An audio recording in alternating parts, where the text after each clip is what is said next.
Au président qui lui posait la question « Comment faisons-nous pour le manger ?» il a dit juste « Casser la croûte ».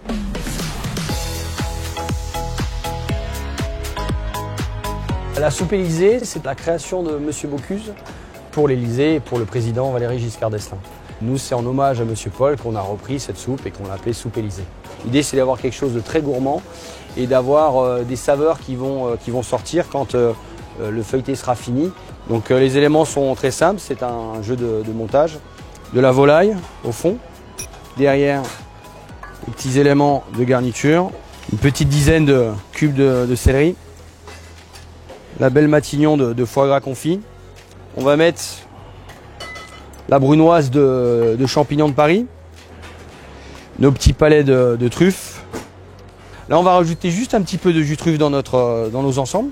Voilà, on va nourrir un peu. On va avoir un petit trait de noix liprate, bien sûr l'assaisonnement, un bon tour de moulin à poivre, pincée de sel pour nourrir un peu nos éléments crus, plus qu'autre chose.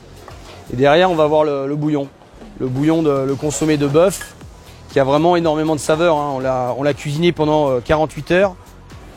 Derrière, on va prendre notre petit feuilletage.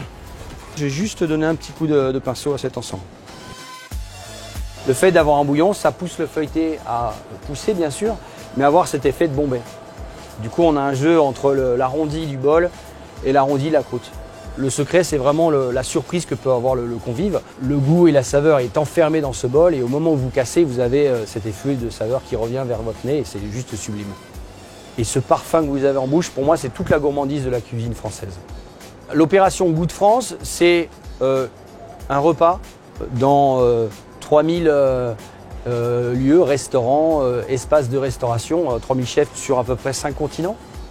Et c'est rendre hommage à la racine de la cuisine française. Donc c'est un menu. Un menu, pourquoi? Parce qu'un repas, c'est avant tout un moment où on va s'asseoir et où on va prendre le temps. Il y a toute une histoire, on a des racines. Alors, nos racines sont bien françaises, mais toutes les petites feuilles, c'est tous les chefs qu'on a formés auprès de nous, qui ont été formés dans nos maisons. Ils vont former des jeunes qui vont avoir envie de venir voir ces maisons françaises. C'est la transmission.